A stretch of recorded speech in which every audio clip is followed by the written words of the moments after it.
안녕하십니까. 황태순TV의 황태순입니다. 오늘 2020년 7월 1일 수요일입니다. 1년의 절반이 지났고 1년의 후반부가 시작되는 7월 1일 수요일입니다. 마침 오늘 아침에 보니까 미래통합당 주호영 원내대표가 페이스북을 통해서 문재인 대통령의 아킬레스건을 때렸습니다. 정말 문재인 대통령 엄청나게 아플 겁니다. 무슨 말씀이냐니까 주호영 대표는 자신의 페이스북에 폭주 기관차의 개문 발차 세월호가 생각난다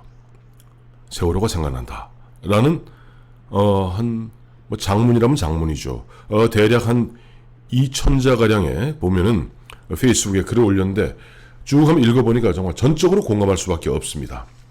그런데 또 일부 또 보면 입방아 찍기 좋아하는 주변에 또 야당 주변에 입방아 찍기 좋아하는 사람들은 왜 갑자기 저 세월호를 갖다가 끌어들이느냐. 세월호 하면은 예전에 세월호 때문에 박근혜 대통령도 결국 탄핵 소추되고 탄핵되고 그다음에 보면 너무나 아픈 부분 아니냐 우리가 라고 이야기하고 있는데 그렇지 않습니다. 그러니까 잘 생각해 보세요.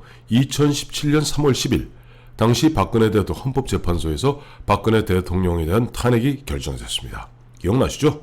이정미 헌법재판소장 대행이 참 그렇게 보면 그냥 탄핵이 인용되었다 하면 될 일을 갖고 파면한다 라고 했던 그날 뭐 했습니까?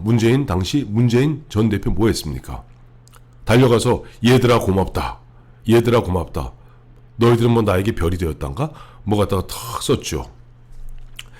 사실 보면 우리 대한민국 정치사는 세월호 이전과 세월호 이후로 나눌 수 있습니다.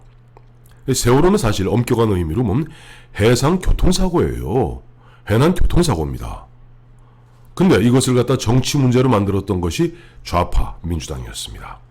거기에다 보면 박근혜 대통령이 7시간 동안 뭐 했느냐, 마치 그다음 구술했느니 밀회를 했느니 그런 요즘 말하면 가짜 뉴스를 어마어마하게 생산해내고 또 거기에 보면 김어준이다, 정봉주다, 주진우다 이런 친구들이 계속 부풀리고 그런 가운데 결국은 박근혜 대통령을 갖다가 야금야금 뜯어먹기 시작했고 결국 박근혜 대통령이 쫓아냈습니다. 문재인 당시 전 대표는 얘들아 고맙다 라고 그야말로 세월호에게 엄청난 빚이 있는 듯 얘기했습니다. 기억나시죠? 문재인 대통령 취임하자마자 낚싯배가 침몰해서 낚싯배 침몰로 몇 분의 희생자가 나자 그때 국무회의던가요? 아니면 수석보좌관 회의던가요? 그야말로 벌떡 일어서서 전체 묵념할 정도로 일종의 세월호에 대한 컴플렉스가 있습니다. 왜냐하니까 자기가 세월호를 통해서 좌파들이 세월호를 통해서 가짜 뉴스를 어마어마하게 생산해내고 그러니까 어떻게 보면 해난 사고, 해난 교통사고를 갖고 어마어마하게 정치 문제로 만들어서 결국 현직 대통령을 쫓아내는데 성공했고 집권하는데 성공했으니 얼마나 자신들이 흔한 얘기로 이것이 또 반대로 뒤집혔을 경우 자기들이 죽는다는 거 알고 있거든요. 그러다 보니까 이들이 하는 일이 뭡니까? 지금 이번에 4.15 총선 끝나기 무섭게 자기들이 범 여권이 190석 차지했다고 자부하기 무섭게 만든 것이 세월호와 5.18에 관해서 딴소리 금지법을 만들겠다는 거예요. 그러니까 세월호와 5.18에 관해서는 정부, 즉 자신들이 이야기한 것 외에 다른 이야기하는 사람은 처벌하겠다는 겁니다. 마치 박정희 대통령의 유신 정권 말기 증상을 보이고 있습니다. 그 당시 어떤 일이 있었는지 아시죠? 긴급조치라는 것 발동했습니다. 긴급조치 9호에 따라서 헌법에 대해서 말하는 자체를, 유신 헌법에 대해서 논의하는 자체를 처벌했습니다. 그런 유신 정권이 어떻게 되는지는 여러분 잘 아실 겁니다. 또 단 예외죠. 전 세계에서 유일하게 지금 독일 같은 경우는 히틀러와 나치를 찬양하면 법으로 처벌합니다. 그건 당연합니다. 왜냐하니까 독일은 히틀러와 나치가 그야말로 수권법을 통해서 12년 동안 독일을 통치하면서 어마어마한 이른바 반인륜적 범죄를 너무나 많이 저질렀죠. 600만이 넘는 유대인들을 학살했습니다. 그래서 지금도 독일에서는 히틀러와 나치를 찬양하는 것은 법으로 처벌합니다. 그렇다면은 세월호와 5.18 과연 그 정도 얘기가 될까요? 아니죠. 저는 차명진 전 의원 같은 경우는 참 보면 보면 직설적으로 이야기하기 때문에 손해도 많이 봅니다만은 차명진 전 의원 같은 경우 뭐라고 그랬습니까? 세월호 문제 갖고 정말 너희들 참 징글징글하게도 우려먹었다. 이런 얘기 못하게 하겠다는 거예요. 또 이번에 선거 지금 현재 국회 부의장 된 김상희 의원, 김상희 후보와 차명진 후보가 맞붙었을 때 차명진 후보가 그 얘기했죠. 세월호 유가족의 뭐 점점점 무슨 얘기인지 아실 겁니다, 여러분들은. 세월호 유가족의 빵빵빵 이 문제 갖고 결국 차명진 후보 갖고 그야말로 당에서 일단 보면 후보직 박탈됐다가 다시 복귀되고 어마어마한 손해를 봤는데 어쨌든 이와 같은 이야기조차 못하겠다라고 할 정도로 세월호에 대해서는 문재인 대통령과 다음에 민주당 정권, 문재인 정부는 그것을 너무나 정치적으로 우려먹고 정치적으로 악용했고 그럴 말미암아 집권했기 때문에 그것이 자기들의 위크포인트, 그 세월호 관련해서 언제든지 자기가 되치기 당할 수 있다는 걸 너무나 잘 알고 있는 거예요. 자, 그런 면에서 오늘 주호영 의원이 이야기한 그 폭주 기관차, 개문발차 세월호가 생각난다 하는 부분을 갖다가 뭐 별로 길지 않습니다. 한번 제가 읽어드리겠습니다. 세월호 침몰의 가장 큰 원인은 부실한 고박이었습니다. 고박이라는 게 이제 화물을 묶는 걸 얘기합니다. 그러면 다 밝혀진 이야기죠. 세월호 관련해서 세월호 특조위가 한 번, 두 번 되고 지금도 세월호 갖고 또 그야말로 무슨 검찰에서 뭐 하고 있지 않습니까? 세월호 선원들은 배를 실은 중간중간 생략하죠. 세월호 침몰의 가장 큰 원인은 부실한 고박이었습니다. 집권 세력은 지난 월요일은 6월 30일이네요. 지난 월요일, 6월 29일이네요. 6.29. 집권 세력은 지난 월요일 6월 29일 17개 상임위원장을 선출하고 원 구성 완료를 선언했습니다. 어제는 상임위별로 부처 예산 심사를 한두 시간 만에 뚝딱 끝냈습니다. 정부가 요구한 35조 추경을 38조로 늘렸습니다. 마치 내 집 살림하듯 알뜰살뜰 나라 살림해달라는 국민들을 신뢰를 저버렸습니다. 이게 굉장히 중요합니다. 왜냐하니까 박근혜 대통령 탄핵 소추할 때 국민들의 신뢰를 저버렸다는 그것으로서 결국 탄핵 소추했고 그것으로 탄핵이 완성된 겁니다. 그렇기 때문에 지금 문재인 정부, 민주당 정권 문재인 대통령은 국민들의 신뢰를 저버렸다는 부분은 어마어마하게 가슴이 아플 겁니다. 어마어마하게 소름이 끼칠 겁니다. 예결위 심사 기간을 일주일 이상 늘려 35조 원의 예산을 야당과 함께 검토하자는 우리의 제안도 거부했습니다. 국회가 추미애 법무장관이 이야기한 통제받지 않는 폭주 기관차가 되어버렸습니다. 이 폭주 열차가 세월호만큼 엉성합니다. 승객이 다 탔는지 승무원들은 제자리에 있는지 점검조차 하지 않고 출발했습니다. 법과 예산을 심사할 국회 상임위원회와 상임위원이 완비되지 않았습니다. 정보위원장은 선출되지 못했고 정보위원은 단 한 명도 선임되지 않았습니다. 국회의장이 자기 마음대로 국회의원들의 상임위를 강제 배정했습니다.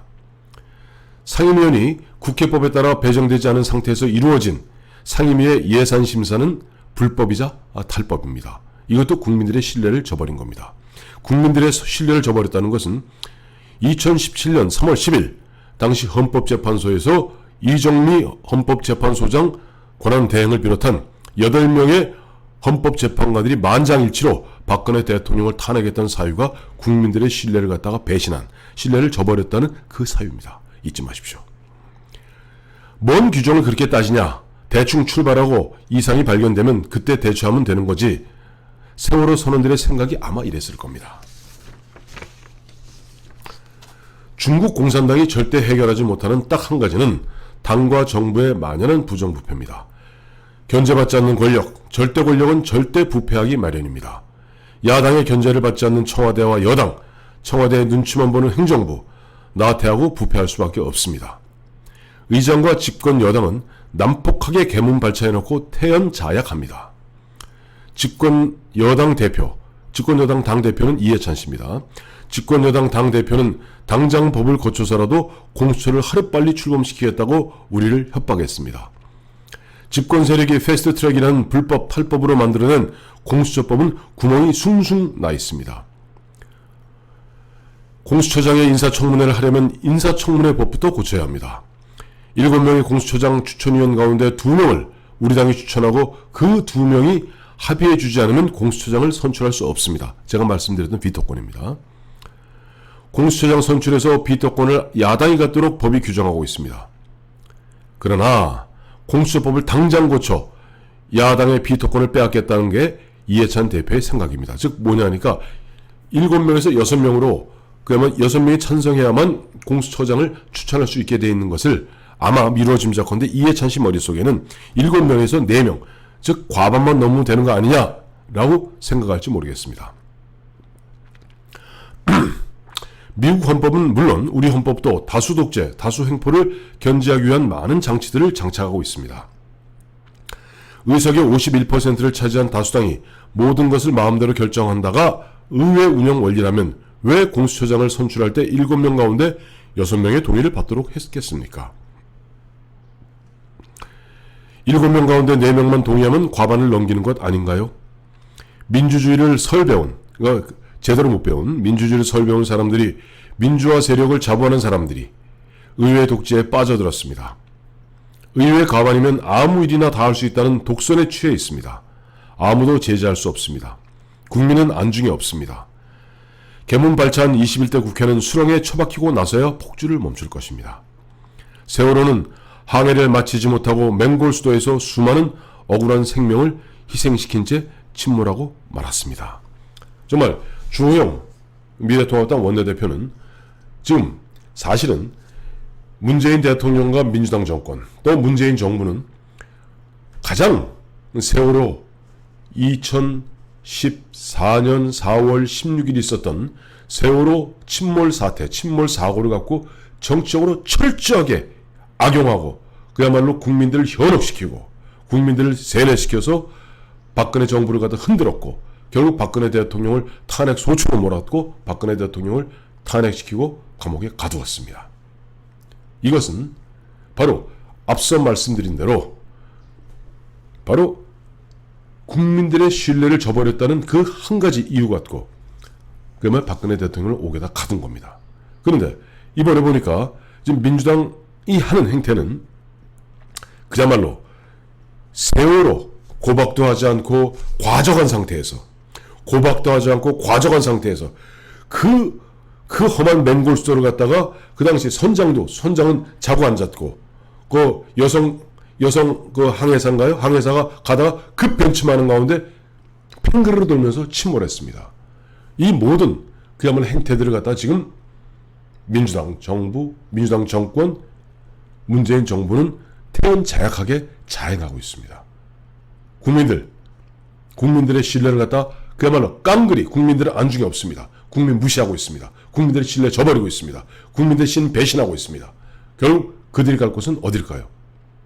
주호영 원내대표 말 그대로 맹골수도 수렁에 처박히고 나서야 아마 이들은 자신들의 폭주, 자신들의 폭거에 대해서 그나마 좀 후회하지 않을까 생각해 봅니다. 감사합니다.